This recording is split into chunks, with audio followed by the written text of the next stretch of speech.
Blue print success ಅಂತ ಹೇಳಿ ಏನ್ ಬುಕ್ ರಿಲೀಸ್ ಮಾಡ್ತಾ ಇದ್ರಲ್ಲ, ಏನು ಈಗ ಜನಗಳಿಗೆ ಓದುಗರಿಗೆ ಏನ್ ಅದನ್ನ ಅವ್ರಿಗೆ ಸಂದೇಶ ಕೊಡ್ತೀರಿ ಈ ಒಂದು ಬುಕ್ ಮೂಲಕ? ಓಕೆ ಸೊ ಇದಕ್ಕೆ ಒಂದು ಟ್ಯಾಗ್ ಲೈನ್ ಇಟ್ಟಿದ್ದೀನಿ, okay, classroom to boardroom ಅಂತ. Okay okay, your blueprint for success, classroom to boardroom ಅಂತ. ಓಕೆ, ಸೊ ಇವಾಗಿನ ಲೈಫ್ ಅಲ್ಲಿ ಗೋಲು, ಆಸೆಗಳು ಒಂದು ಗುರಿ ಗುರಿ ಮುಟ್ಬೇಕು ಅಂತಿದೆ. ಓಕೆ, ಆ ಗುರಿ ಮುಟ್ಟೋದು ಒಂದು ಡೈಮೆನ್ಷನ್ ಅಲ್ಲ, ಒಂದು ಕೆರಿಯರ್ ಅನ್ನೋದಲ್ಲ.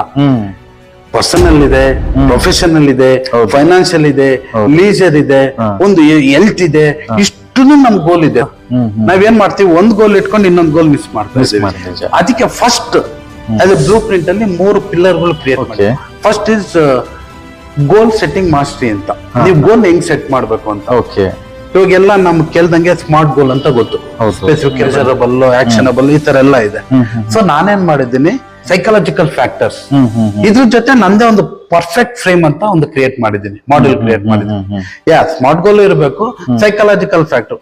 ಸಪೋಸ್ ನಾನು ದುಡ್ಡು ಮಾಡ್ಬೇಕು ಅಂತ, ಅದು ಗೋಲ್ ಅಲ್ಲ, ಅದು ಸ್ಟೇಟ್. ಅದು ಓಕೆ, ಒಂದು ಗೋಲ್ ಅಂದಾಗ ಅದು ಒಂದು start date to end date ಇರಬೇಕು. ಅದು inward outward psychological factor.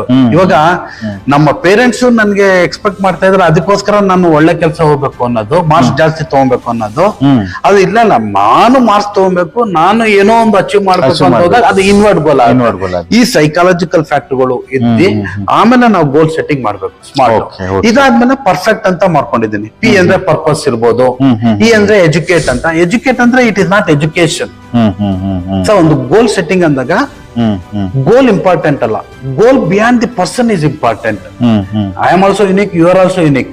ನಿಮ್ದೇನೋ program ಆಗಿದಾವೆ, ಯಾರೋ ಒಬ್ಬ ಒಂದು ಫ್ರಾಂಚೈಸಿ ಓಪನ್ ಮಾಡಿದ್ರೆ ನಾನು ಫ್ರಾಂಚೈಸಿ ಓಪನ್ ಮಾಡ್ತೀನಿ ಅಂತ ಹಂಗಾಗಲ್ಲ, ಫೇಲ್ಯೂರ್ ಆಗ್ತೀವಿ. ಅನುಭವ ಮಾಡಕ್ ಹೋದ್ರೆ person beyond the goal is important. So ಒಂದು ಗೋಲ್ ಸೆಟ್ಟಿಂಗ್ ಆಯ್ತು ಸರ್.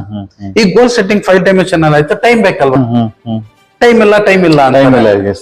ಸೊ ನಾನು ಅಲ್ಲಿ ಆ ಚಾಪ್ಟರ್ ಹೆಂಗೆ ಎಕ್ಸ್ಪ್ಲೇನ್ ಮಾಡಿದ್ದೀನಿ ಅಂದ್ರೆ, ಅಲ್ಲೊಂದು ಎಫರ್ಟ್ಲೆಸ್ ಅಂತ ಒಂದು ಫ್ರೇಮ್ ವರ್ಕ್ ಕ್ರಿಯೇಟ್ ಮಾಡಿದ್ದೇನೆ. ಅಲ್ಲಿ ನಾನು how you can create years of time ಅಂತ ಎಕ್ಸ್ಪ್ಲೇನ್ ಮಾಡ್ತಾ ಹೋಗ್ತಾ ಇದ್ದೀನಿ. ನಿಮ್ ಟೈಮ್ ಇಲ್ಲ ಅಂತ ಹೇಳಲೇಬಾರ್ದು. ಆ ಟೈಮ್ ಅನ್ನ ನೀವು ಯುಟಿಲೈಸ್ ಮಾಡ್ಕೋಬೇಕು. ಯುಟಿಲೈಸ್ ಅಲ್ಲ, ಇರ್ತೀರಿ, ಅದಕ್ಕೆ ಅದನ್ನ ಯುಟಿಲೈಸ್ ಮಾಡ್ಕೋಬೇಕು. ಹೆಂಗೆ ಕ್ರಿಯೇಟ್ ಮಾಡೋದು ಅಂತ ಹೇಳಿದ್ದೇನೆ. ಇವಾಗ ಸಪೋಸ್ ಸ್ಪೀಕಿಂಗ್ ಅಲ್ಲಿ ಇದ್ದೇನೆ, ನಾನು ಏನೋ ಒಂದು ಕಂಟೆಂಟ್ ಇದೆ, ನಾನು ಪಬ್ಲಿಕ್ ಸ್ಪೀಕಿಂಗ್ ಎಫರ್ಟ್ ಮಾತಾಡೋ ಚಾತುರ್ಯ ಇರ್ಲಿಲ್ಲ ಅಂದ್ರೆ, ನಾನು ಯೋಚನೆ ಮಾಡಿ ರೀಕಾಲ್ ಮಾಡಿ ಎಲ್ಲ ಮಾಡ್ತಿದ್ದೆ ಅಂದ್ರೆ ನಾನು ಟೈಮ್ ಆಗುತ್ತೆ, ಮೆಮೊರೈಸ್ ಮಾಡೋ ಟೈಮ್ ಆಗುತ್ತೆ. ನಾನು ಮೆಮೊರಿ ಟೆಕ್ನಿಕ್ ಒಂದು ಸ್ಕಿಲ್ ಕಲ್ತಿದ್ದೇನೆ, ವಿಜುವಲೈಸೇಷನ್ ಮಾಡೋದು ಹೆಂಗೆ ಕಲ್ತಿದ್ದೇನೆ. ನನ್ನ ಕಲಿಕೆ ಫಾಸ್ಟ್ ಆಗ್ಬಿಟ್ಟಿದೆ ಇವಾಗ.